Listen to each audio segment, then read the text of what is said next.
America is entering stage 5, but they aren't falling alone. The global dominoes are leaning. Is your nation next? The world is holding its breath as America navigates what could be its final stage of stability. But while the spotlight is on them, a silent threat looms for other nations. We've pinpointed the key indicators and historical echoes that reveal which countries are next in line to face similar collapses. This isn't just news, it's a critical warning, and understanding these vulnerabilities could be crucial for comprehending the next decade of global change. We often talk about the American empire as if it's a solo act, watching the headlines and thinking it's just a Washington problem. But history doesn't work in isolation. Every time a global reserve currency has entered its death spiral, it didn't just fall alone, it took its entire network of vassal states and trade partners with it. If the US is the lead domino, the nations tied to its hip are already wobbling. And to see who falls next, we have to look at the 5 stages of the domino effect. Stage 1 is the golden handcuffs of military and trade dependence. After 1945, the U.S. didn't just build an economy, it built an operating system that nations like Germany, Japan, and South Korea signed up for like a cheat code for prosperity. The deal was simple. You stop building massive militaries, let us handle global security, and in exchange, you use our dollar and export your goods to our consumers.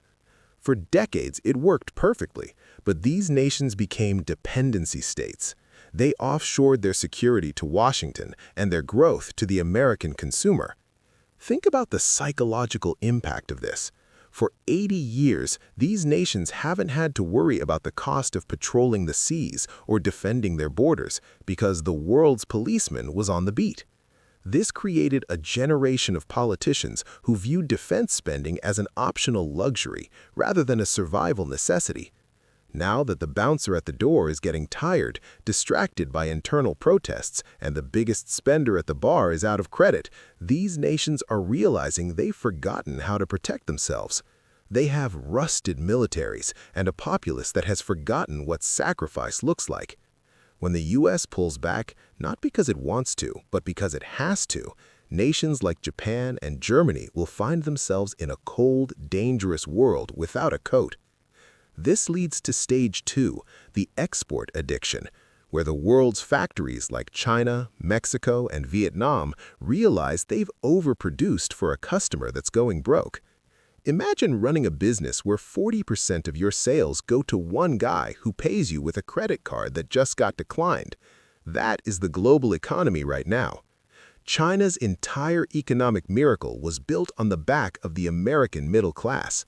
They built the cities, the high-speed rails, and the factories on the assumption that Americans would always want more plastic, more electronics, and more stuff.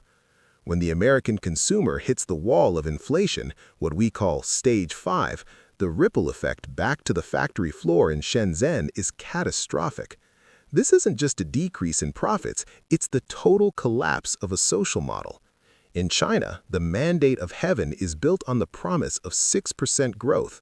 When that growth vanishes because the American mall is empty, the internal social pressure begins to boil. The domino falls not because of an invasion, but because the export-driven engine has no fuel. Mexico and Vietnam are in the same boat, having pivoted their entire societies to serve a single failing master.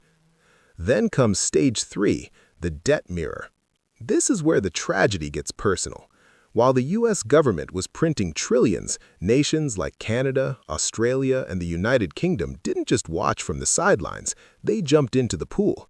To keep their currencies from becoming too expensive for foreigners to buy their houses or their resources, their central banks synchronized their interest rates and money printing with the Federal Reserve.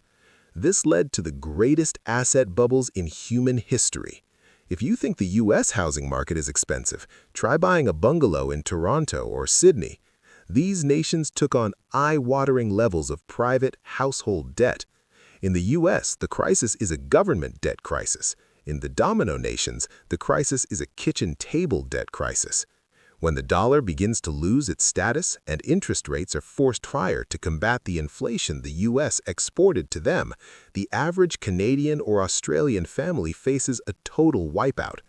Their wealth was never in their productivity, it was in the valuation of their homes, a valuation tied directly to the stability of the global dollar system. When the dollar wobbles, these nations face a double whammy, a currency crisis and a total domestic banking collapse simultaneously.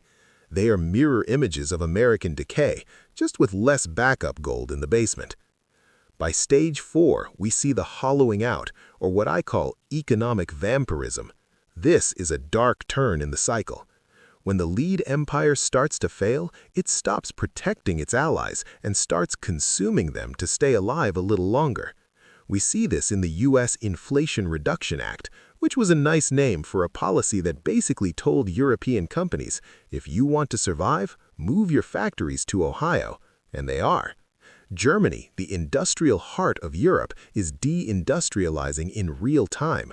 Their energy costs are 400% higher because they can no longer rely on the stable geopolitics the U.S. used to guarantee.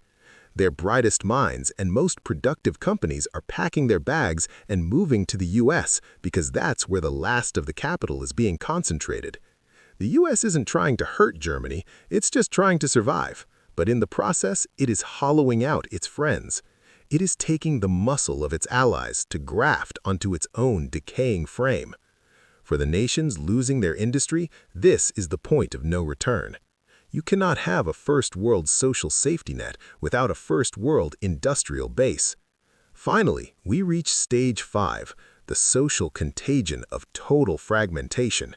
This isn't just about money, it's about the social contract breaking at the seams.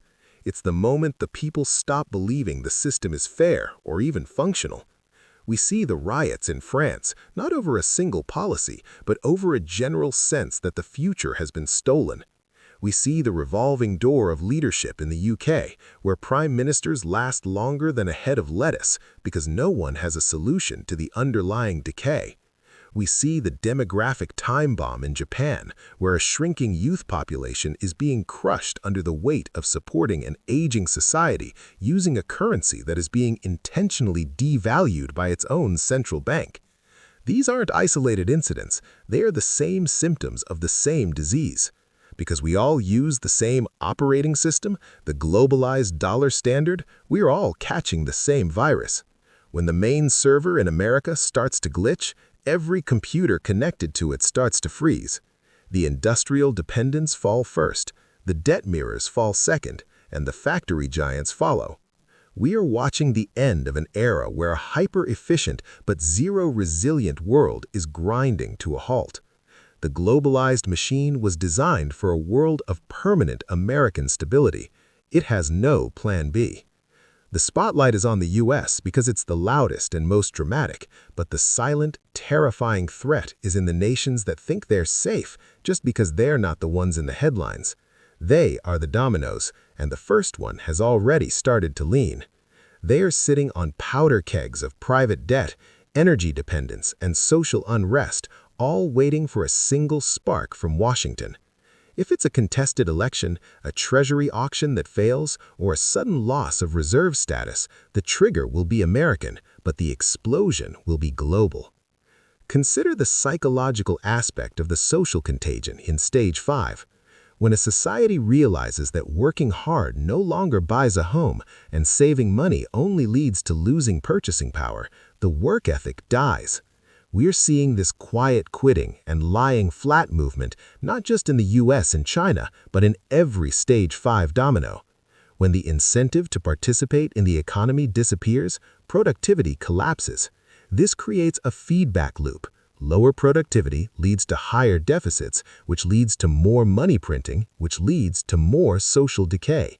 It's a whirlpool that sucks everything nearby. The humor in all of this is the sheer arrogance of the experts in these domino nations. They point at the US and laugh, saying, "Look at their political mess," while they themselves are sitting in a house made of glass with a debt-to-GDP ratio that makes a drunken sailor look responsible. They've convinced their citizens that they are different because they have universal healthcare or high-speed rail, ignoring the fact that those very luxuries were financed by a global credit bubble that is currently popping. They are the Titanic's band playing beautiful music while the water is already at their knees, convinced that the ship is unsinkable because it has a nice dining room. The truth is, we've lived through a historical anomaly. The last 80 years of the long peace and the global dollar standard were not the norm, they were a rare exception. We forgot that cycles exist. We forgot that empires have a beginning, a middle, and a very messy end. We treated the dollar like a law of nature, like gravity, when it was actually just a man-made agreement. And like all man-made agreements, it has a shelf life. The global domino effect is now in motion. You can see it in the way central banks are hoarding gold, the way trade deals are being made in local currencies, and the way the allies are starting to argue over the scraps of a dying system. The team is breaking up. The operating system is crashing. The bouncer is leaving the club, and the lights are starting to flicker. If you're waiting for a news